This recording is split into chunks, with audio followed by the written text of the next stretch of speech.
નમસ્કાર મિત્રો, મારી યુટ્યુબ ચેનલ વિચારધારામાં આપ સર્વેનું સ્વાગત છે. હું છું દિનેશ પટેલ. આજનો વિચાર: પરિવાર કુટુંબની અંદર સંગઠન, શિસ્ત અને સમજણ એ ખૂબ જરૂરી છે. સંગઠન પરિવારમાં હશે તો પરિવારમાં ક્યાંય તકલીફ નહીં આવે. એકબીજાને સમજીને ચાલીશું. પરિવારની અંદર 2-5 ભાઈઓ હોય છે, એમાં કોઈ ભાઈ આગળ હોય, કોઈ ભાઈ પાછળ હોય. આર્થિક રીતે, ઉંમરની રીતે નાના મોટા હોય છે, પરંતુ આમાં આપણે ક્યાંય પાછળ રહેલા ભાઈએ કે નાના ભાઈએ કોઈ ચિંતા કે ખચકાટ કરવાની જરૂર નથી. મોટો ભાઈ છે અથવા આર્થિક રીતે આગળ છે, એ આગળ ચાલ્યો જશે, એની પાછળ પાછળ બાકીના ભાઈઓએ ચાલવાની જરૂર છે. આ એક સમજણની વાત છે અને અંદરો અંદર ભાઈઓએ દ્વેષ કરવાની જરૂર નથી. આપણે એક ઉદાહરણ જોઈએ. સંગઠનમાં કેટલી શક્તિ છે.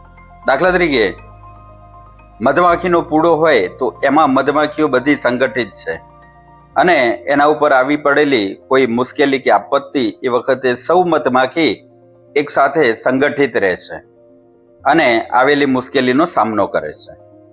એવી જ રીતના તમે જુઓ કે કીડીઓ જે છે એ કીડીઓ પણ એક લાઈનમાં જતી હોય છે, હારબદ્ધ જતી હોય છે, એકની પાછળ એક, એકની પાછળ એક, એમ ચાલી જતી હોય છે.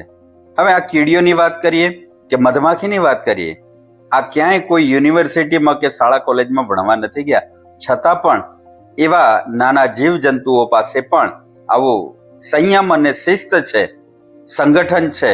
તો આપણે તો ભણેલા ગણેલા માનવી છીએ, આપણી પાસે સંયમ, શિસ્ત અને સંગઠન હોવું ખૂબ જ જરૂરી છે અને આજના સમયની આ ખૂબ જરૂરી બાબત છે.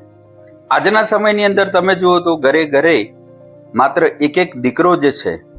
પહેલાના સમયની અંદર તો 2-5 ભાઈઓ હતા તો એકબીજાની હૂંફ મળી રહેતી, પરંતુ આજે એક દીકરાની વાત છે તો એનો કોઈ ભાઈ નથી, તો એને હૂંફ ક્યાંથી મળશે?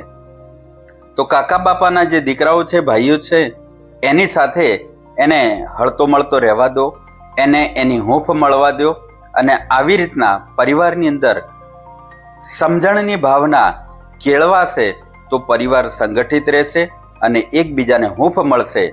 અને આજના આવા કપરા સમયની અંદર જો ક્યાંક નાની મોટી મુશ્કેલી આવે તો કોઈ વ્યક્તિ ભાંગી ના જાય, તૂટી ના જાય, માનસિક રીતે હિંમત હારી ના જાય, એ ખૂબ જરૂરી છે.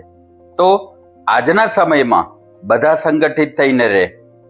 કહેવાયું છે સંસ્કૃતમાં કે સંઘે શક્તિ કલૌ યુગે. કળયુગના સમયમાં સંગઠન એ જ મોટી શક્તિ છે. તો સંગઠનમાં રહીએ, સમજણથી રહીએ અને શિસ્તથી રહીએ તો એ પરિવાર ચોક્કસ આગળ વધશે, સફળ થશે અને એ પરિવારની અંદર ક્યારેય કોઈ એવી અણગમતી બાબત કે જે જીવનમાં ધાર્યું ના હોય એવી કોઈ ઘટનાઓ કે સમસ્યાઓ આવશે નહીં, અને આવશે તો ચોક્કસ બધા એમનો સામનો કરશે. આ તો મારો વિચાર. આ સાથે હું વિરમું છું. નમસ્કાર. ફરી મળીશું નવી વાત, નવા વિચાર સાથે. નમસ્તે.